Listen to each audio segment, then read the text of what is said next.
In a peaceful village deep in the heart of the African jungle, the animals decided to celebrate the bountiful harvest with a grand feast.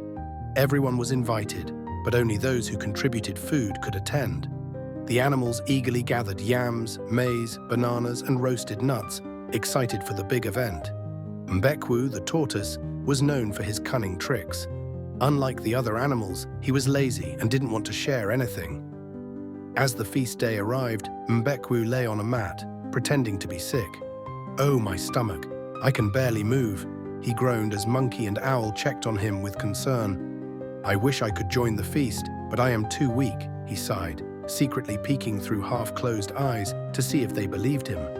That night, when all the animals were asleep, Mbekwu crept out of his hut and sneaked into the feast area. His eyes sparkled with greed as he gazed at the piles of food. "More for me," he whispered, stuffing yams, maize, and bananas into his mouth. He ate and ate until he could barely move. With a full belly, he dozed off right in the middle of the feast table, surrounded by empty baskets and food crumbs. As the sun rose, the animals arrived, excited to enjoy their meal, but they gasped in shock when they saw the mess. There, in the middle of it all, lay Mbekwu, snoring loudly with bits of food still stuck to his mouth. "Look at him," Elephant bellowed angrily. "He tricked us and stole our feast." The animals surrounded him, shaking their heads in disappointment. Monkey laughed. "Mbekwu, you are caught at last." The wise Owl sighed. "Greed leads to disgrace."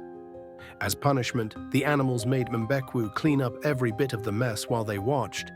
Ashamed, he swept and scrubbed, his belly still too full to move quickly. When he finally finished, he sat on a rock, looking thoughtful. Owl placed a gentle wing on his shell and said, "Sharing brings joy, but greed only brings shame." From that day on, Mbekwu never stole food again. Instead, he learned to share and work alongside the other animals, making the village a happier place for all.